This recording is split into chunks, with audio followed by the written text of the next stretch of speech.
ആദ്യമായി ഗവൺമെന്റ് ചെയ്തത്, ഞാൻ മന്ത്രിയായി വരുന്ന അവസരത്തിൽ പാഠപുസ്തകങ്ങൾക്ക് ഒരു 10 വർഷത്തെ പഴക്കം ഉണ്ടായിരുന്നു. ഇപ്പൊ 10 വർഷം പുറകിലാണ് നമ്മൾ ആയിരുന്നു. 1 മുതൽ 10 വരെയുള്ള പാഠപുസ്തകങ്ങൾ നമ്മൾ പരിഷ്കരിച്ചു.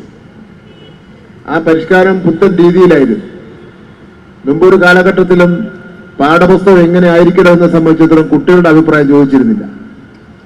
ഇപ്രാവശ്യം എല്ലാ സ്കൂളുകളിലും കുട്ടികളുടെ അഭിപ്രായം ചോദിച്ചു. എങ്ങനെയുള്ള പാഠപുസ്തകമാണ് നിങ്ങൾക്ക് ഇഷ്ടം, എന്തൊക്കെ കാര്യങ്ങളാണ് അത് ഉൾപ്പെടേണ്ടത്. അധ്യാപകരുടെ അഭിപ്രായം ചോദിച്ചു, രക്ഷകർത്താക്കളുടെ അഭിപ്രായം ചോദിച്ചു, വിദ്യാഭ്യാസ രംഗത്തെ പണ്ഡിതന്മാരുടെ അഭിപ്രായം ചോദിച്ചു. അങ്ങനെ നാനാ തുറവിൽപ്പെട്ട ആൾക്കാരുടെ എല്ലാ അഭിപ്രായം ചോദിച്ച ശേഷമാണ് പാഠപുസ്തകം തയ്യാറാക്കുന്നതിന് വേണ്ടിയുള്ള പ്രവൃത്തിയിൽ ഏർപ്പെട്ടത്. അങ്ങനെ ഏതാണ്ട് 1 വർഷക്കാലം നീണ്ടുവന്ന ഒരു പ്രോസസ്സാണ്. ആ പ്രോസസ്സിലൂടെ ആ പാഠപുസ്തകത്തിൽ ഏറ്റവും പുതിയ വിജ്ഞാനങ്ങളാണ് ആ പാഠപുസ്തകത്തിൽ വന്നിട്ടുള്ളത്. ഏറ്റവും പുതിയ വിജ്ഞാനങ്ങൾ.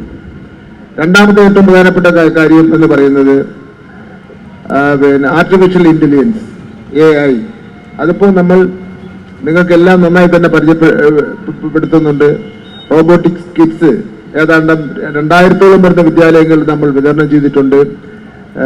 അധ്യാപകർക്ക് ട്രെയിനിങ് കൊടുത്തിട്ടുണ്ട്. ഏതാണ്ട് എല്ലാ അധ്യാപകർക്കും ആർട്ടിഫിഷ്യൽ ഇന്റലിജൻസ് ട്രെയിനിങ് കൊടുത്തിട്ടുണ്ട്.